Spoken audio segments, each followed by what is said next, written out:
ಮಾಯಾ ಗಡಿಯಾರ. ಮಾಯಾ ಗಡಿಯಾರ ಎಂಬ ಕಥೆಯು ತುಂಗಾಪುರ ಊರಿನಲ್ಲಿ ನಡೆದ ಘಟನೆ.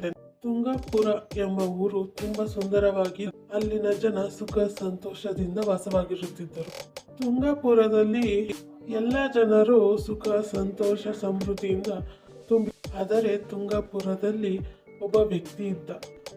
ಆ ವ್ಯಕ್ತಿ ಯಾರೊಡನೆಯೂ ಮಾತನಾಡುತ್ತಿರಲಿಲ್ಲ. ಅತಿ ಹೆಚ್ಚು ಸಂಶೋಧನೆಯಲ್ಲೇ ಮುಳುಗುತ್ತಿದ್ದ. ಯಾರೊಡನೆಯೂ ಮಾತನಾಡುವ ಆಸಕ್ತಿಯನ್ನು ಹೊಂದಿರುತ್ತಿರಲಿಲ್ಲ. ಆತನು ತನ್ನ ಮನೆಯಲ್ಲೇ ಈ ವಸ್ತುಗಳನ್ನೆಲ್ಲ ಸಂಶೋಧನೆ ನೋಡುತ್ತಾ ಕುಳಿತಿರುತ್ತಾನೆ. ಅಲ್ಲಿ ಒಂದು ಗಡಿಯಾರವು ಸಿಗುತ್ತದೆ.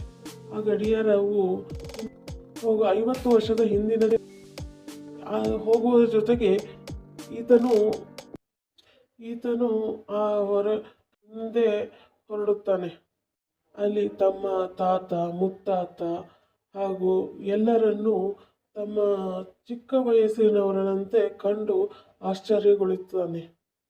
ಹೊಸ ಪ್ರಪಂಚವನ್ನೆಲ್ಲ ನೋಡತೊಡಗುತ್ತಾನೆ. ಅಲ್ಲಿನ ಜನರ ಹಾಗೂ ಅಲ್ಲಿನ ಪರಿಸರ ಎಲ್ಲವೂ ಆತನಿಗೆ ಇಷ್ಟವಾಗತೊಡಗುತ್ತದೆ. ಹಿಂದೆ ಹೋದಂತೆ ಮಹಾಭಾರತ, ರಾಮಾಯಣ ಎಲ್ಲವನ್ನು ತನ್ನ ಜೀವನವನ್ನು ನೆನಪಿಸಿಕೊಳ್ಳುತ್ತಾನೆ. ಮತ್ತೆ ಮುಂದೆ ತನ್ನ ಜನ್ಮಕ್ಕೆ ಹೋಗಬೇಕೆಂದು ಬಯಸತೊಡಗುತ್ತಾನೆ. ಆದರೆ ಆತನಿಗೆ ಸಹಾಯ ಮಾಡುವವರು ಯಾರೂ ಇಲ್ಲದಾಗ ಒಬ್ಬ ಸ್ನೇಹಿತ ಬಂದು ಕೃಷ್ಣನನ್ನು ಕೇಳು ಎಂದು ಹೇಳಿದಾಗ ಕೃಷ್ಣ ಆತನಿಗೆ ಸಹಾಯ ಮಾಡುತ್ತಾನೆ. ಅವನು ದಾರಿ ತೋರಿಸಿದಾಗ ಆತ ಆ ದಾರಿಯಿಂದ ನಡೆದು ಬಂದು ತನ್ನ ಹಳ್ಳಿಯನ್ನು ತಲುಪುತ್ತಾನೆ. ಆ ಹಳ್ಳಿಯಲ್ಲಿರುವ ಜನರನ್ನೆಲ್ಲ ಮಾತಾಡಿಸಿಕೊಂಡು ತುಂಬ ಸುಖ ಸಂತೋಷದಿಂದ ಜೀವನ ಮಾಡುವುದನ್ನು ಕಲಿಯುತ್ತಾನೆ.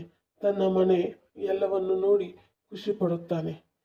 ತಾನು ನಡೆದು ಬಂದ ದಾರಿಯನ್ನೆಲ್ಲ ನೆನೆಸಿಕೊಂಡು ಮತ್ತೆ ಅದೇ ಜಾಗದಲ್ಲಿ ಹೋಗಿ ಕುಂತು ನೆನೆಸಿಕೊಳ್ಳುತ್ತಾ ಇರುತ್ತಾನೆ.